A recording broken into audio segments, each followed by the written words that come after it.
Bonjour, aujourd'hui je vais vous montrer comment on peut changer les raccourcis clavier dans Obsidian afin de créer des notes qui peuvent se parler entre des liens internes. On y va tout de suite. La première chose, c'est qu'il faut ouvrir les paramètres de Obsidian et ça, on les retrouve ici. On ne le voit vraiment pas très bien dans ce thème-là, mais c'est la roue d'engrenage qui est avec le nom de notre coffre. Alors on clique sur la roue d'engrenage et ici dans les options, on a Général, éditeur, fichier, lien, apparence et raccourci clavier. On clique sur raccourci clavier. Dans les filtres, on va taper lien. Puis, normalement, si on est en français comme moi, c'est le premier, ajouter un lien interne. Par défaut, c'est indéfini. Puis on voit juste en dessous, insérer un lien, c'est CTRL-K. Et ça, c'est vrai dans Word, c'est vrai dans la plupart des applications. Quand on fait CTRL-K, ça permet d'associer un lien avec ce qu'on vient de surligner. Pour changer le raccourci clavier, on vient cliquer ici sur le petit plus et on appuie sur les touches du clavier. Moi, j'aime beaucoup, étant donné que CTRL-K, c'est pour insérer un lien externe, ben, j'ai mis CTRL-SHIFT-K pour insérer des liens internes. Et là, ici, ça me dit que j'ai une commande avec un conflit. Alors, je vais aller voir c'est quoi le conflit après, en simplement sortant, en annulant mon filtre ici, puis bon, justement, je ne sais pas comment je peux trouver mon conflit. Ici, j'ai lien interne, je dois en avoir un autre en rouge. Créer une note à droite. Bon, non, lui, il est correct.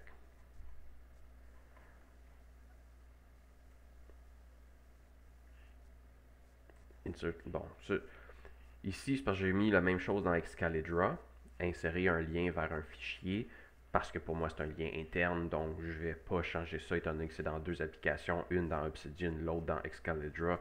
On va garder ça comme ça si vous avez fait la même chose. Si vous ne l'avez pas fait, je vous recommande de regarder ça également, puis d'aller chercher Insert Link to File si vous avez le module Excalibur d'installer. Ensuite, il suffit tout simplement d'appuyer sur le X pour revenir à la note. Et là, c'est ce que ça permet de faire, sans rentrer dans tous les détails, parce que oui, il reste très certainement des meilleures façons de procéder pour rassembler nos notes dans des belles bases de données, mais à toute fin pratique, pour l'instant, ce qu'on connaît, on veut utiliser ce qu'on connaît. Et là, ce que ça veut dire, c'est que, disons qu'ici, je suis en train d'écrire sur un sujet, on va dire, je veux parler des bananes. Puis, dans mon texte, je dis les bananes sont bonnes comme les fraises. Mais là, fraises, j'aurais voulu créer une note sur les fraises. Alors, j'ai deux options. Soit je double-clique dessus, puis je vais faire mon CTRL-SHIFT-K, et là, ça va tout de suite créer euh, des liens. Ça va chercher ces termes-là, puis il va toujours nous suggérer des choses. Donc, on voit là, il y a les lettres qui essaient de retrouver, voir, bon, mais c'est-tu dans ces choix-là, y a-tu quelque chose? Et là, ce que ça aide, c'est que ça aide à voir, bon, mais dans les titres qu'on a déjà donnés, dans nos notes qui existent déjà, est-ce que ce mot-là apparaît? Si je prends un autre exemple, je vais utiliser dénigrement, par exemple, avec un « et ». Ben là, on voit que j'ai déjà ces notes-là, où est-ce que j'ai le mot dénigrement. Je n'ai fait beaucoup sur le divertissement. Donc ici, je vois tous les divertissements. Donc dans les titres de notes qu'on donne, on peut penser à ça, comme mettre divertissement, puis après ça, j'y vais avec des détails plus spécifiques. Alors ça me permet de facilement retrouver mes titres de notes. Et le plus court, le mieux. C'est mieux d'avoir une note par page ou par paragraphe d'idées qu'on a, plutôt que tout rassembler à la même place. Comme on peut le voir, c'est plus difficile à trouver. Là, il faudra aller dans les options de recherche avec la loupe. Puis ce serait plus difficile de faire des liens entre les notes. Pourquoi c'est important de faire des liens entre les notes? On va le voir juste à l'instant. Mais je vais créer ma note sur les fraises, puis je vais tout simplement cliquer à côté. Ici, on voit que la couleur elle est un petit peu plus sombre, mais quand je clique dessus, ça crée la note. Et normalement, ça crée la note à la même place que j'avais mon... ici, j'ai mon truc des bananes, puis normalement, je devrais avoir fraises dans le même dossier. Et voilà, j'ai fraise qui est ici dans le même dossier que ma note d'origine. Alors, c'est plus rapide de créer des notes au fur et à mesure qu'on a les idées, quand on a l'inspiration, quand on écrit. Puis, comme on peut voir ici à droite, on a les graphiques, ce qu'on appelle le graphique de la note. Je vais vous montrer comment aller le chercher. Quand on est dans la note ici, on appuie sur le bouton droit, puis on a différentes options. Et là, on peut rajouter une commande, puis on va taper graphique. Puis on a ici ouvrir la vue graphique. Ça, ce serait la vue générale, mais ici, on veut aller chercher vue graphique, ouvrir la vue graphique autour du fichier courant. Fait que là, en enregistrant ça, maintenant, quand je clique avec mon bouton droit dans ma note, j'ai ma commande rapide qui apparaît ici rapidement. Quand je clique dessus, ça nous ouvre cet organigramme-là. Et c'est pour ça que c'est important de créer ces liens-là. Parce que si je veux savoir, bon, mes fraises, c'est associé à quelle autre note, ben, je peux cliquer sur banane. Pardon. Et ici, on peut voir que la couleur de fraise a changé parce que maintenant, la note existe. Donc, si c'est quelque chose qui n'a pas de note encore, peu importe, là, je voulais écrire patate, là. Ben, on voit ici la couleur plus foncée puis plus claire. Quand c'est plus foncé, on sait que bon, il n'y a pas de note qui existe encore pour ça, mais il y aurait un lien vers une note. Qu'est-ce qu'on fait si la note existe déjà?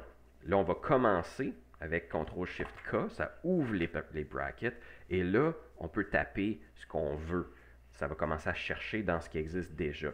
Ici, on voit que les plus récents, les derniers sur lesquels on a travaillé, sont ceux qui apparaissent par défaut. Mais si je veux rajouter, bon, ça n'a rien à voir avec les bananes, mais dénigrement ou divertissement, comme j'ai fait tantôt, ben c'est là, comme ça, que je vais trouver les éléments qui ont dans cette série-là de caractères dans le titre. Puis même, ça va loin, là, genre il voit DI, VER, T, et, il va même me mettre tous les éléments qui contiennent tous ces caractères-là, soit dans la même suite, soit dans, ben, il faut que ce soit dans le même ordre, là, donc le DI, VER, T, il faut qu'il soit comme de la gauche à la droite dans le titre. Ça vous montre à quel point Obsidian est puissant. Si je veux, par exemple, oh pardon, c'est pas ça que je voulais faire. Si, mettons, j'ai écrit fraise, mais c'est pas vraiment fraise que je veux avoir. Puis que je fais déjà référence à une autre note qui existe. Par exemple, ici, je vais refaire fraise. Regardez la différence. La différence, c'est que le mot est entre crochet simple et le lien Obsidian est entre parenthèses. Ça ressemble énormément à quand on fait CTRL-K, on voit que c'est des crochets avec une parenthèse en arrière. Le crochet simple, c'est le texte qui apparaît. Puis c'est le texte qui apparaît, si on veut le faire apparaître, quand on monte ici, là, on a notre version édition, puis quand on clique dessus, ça devient le mode lecture. Et là, on voit dans le mode lecture, ça me met les liens, mais ça ne met plus le code qui vient avec. Si je clique en avant, en arrière, je ne peux plus changer, je ne peux plus supprimer mon texte. Et c'est en mode lecture qu'on va venir copier puis coller le texte qu'on désirait avoir, par exemple, dans un article de blog. Alors, pour revenir en mode édition, je vais venir cliquer sur le crayon et là, je reviens dans mon mode édition où est-ce que je vois tous les éléments. Ce que je voulais montrer, c'est que si je veux changer le texte qui apparaît dans mon texte, je vais juste changer le mot qui est entre les crochets. Et là, j'ai un autre texte, mais si je clique sur ce texte-là, ça m'amène quand même là où j'ai mon lien. Dans ce cas-ci, c'est fraise. Et si je change mon titre ici, puis que je reviens à banane, ben, si je n'ai pas changé, comme ici on se rappelle, c'est les doubles crochets, ben, ça va automatiquement changer le titre dans le texte original. Alors, il faut juste savoir ça si on veut un mot spécifique. Je vais prendre un autre exemple. Là. Si je faisais une phrase il ne faut pas, puis là je vais parler du dénigrement, donc je vais dire dénigrement. Là, quand c'est le premier choix, je pèse sur Enter, ça me le met tout de suite. Puis ici, je vais venir changer pour dénigrer.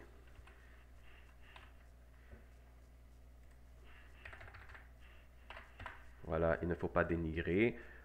Ben, même si ce n'est pas dénigrement, ça reste que je veux référer au dénigrement pour que les gens puissent comprendre. Ça va nous servir beaucoup quand on va créer des articles de connaissances dans Odoo ou sur notre site web, dans des blogs, pour créer des liens entre les pages.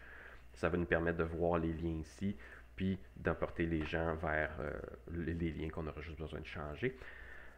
Qu'est-ce qu'il reste d'autre? Donc ça, c'est comment créer des liens entre les notes, comment se retrouver facilement, comment ensuite, quand on va voir les gros graphiques, donc ça, c'est à ça que ça sert ici. On a les graphiques entre les notes, mais ici, on a les graphiques entre toutes nos connaissances. Oui, les étiquettes sont importantes, ça peut servir, mais les liens entre les notes, comme ici, là, les hashtags directs, ça, c'est des étiquettes. Puis si je veux enlever les étiquettes, je peux changer ça, et là, c'est juste les fichiers, les whatever. On voit, l'idée, c'est de voir à quel point on a des relations entre les idées. Puis ce qu'on veut, c'est on veut ça. On veut toujours qu'il y ait des constellations d'idées, pas des petits points qui sont seuls, qui sont ce qu'on appelle des orphelins. Alors, c'est plus facile de voir des relations entre les idées, puis de voir comment les idées se rassemblent. Euh, puis, bon, puisqu'on est là, je vais juste vous montrer, pour accéder à ces notes-là, on peut regarder, mettre les curseurs dessus, c'est très long, ça ne sert pas à grand-chose, mais ce qui est surtout intéressant, c'est de voir, ok, ici, ça, c'en est un gros hub, si je clique dessus, j'ai beaucoup de choses qui sont ici, j'ai mis déjà beaucoup d'avancement, puis en fait, dans cet exemple-là, c'est mon livre. Une autre parenthèse, pendant qu'on est là, si je veux revenir où j'étais, le fameux back, comme si j'étais dans un navigateur, je vais juste dans ce modèle-ci, dans ce skin-là, si on veut, ou ce thème-là, il faut que je mette ma souris juste en haut de ma barre, que j'attende, puis ça va faire apparaître le breadcrumb. Donc, je pourrais revenir en cliquant ici, je pourrais revenir en cliquant sur la flèche. C'est ici qu'on était tantôt pour activer le mode lecture. Mais je peux aussi, moi j'aime beaucoup les claviers, CTRL, ALT, flèche à gauche, ça nous ramène en arrière, puis CTRL, ALT, flèche à droite, ça nous ramène en avant. Donc, comme ça, on peut revenir où on était rapidement, sans trop de stress. Alors, c'est des petits conseils comme ça pour être plus efficace dans Obsidian, pour pouvoir contribuer ensemble au développement de nos connaissances. Et c'est tout pour cette vidéo. J'espère que ça vous a aidé à devenir encore plus efficace puis à apprécier le pouvoir de Obsidian. J'ai hâte de contribuer avec vous.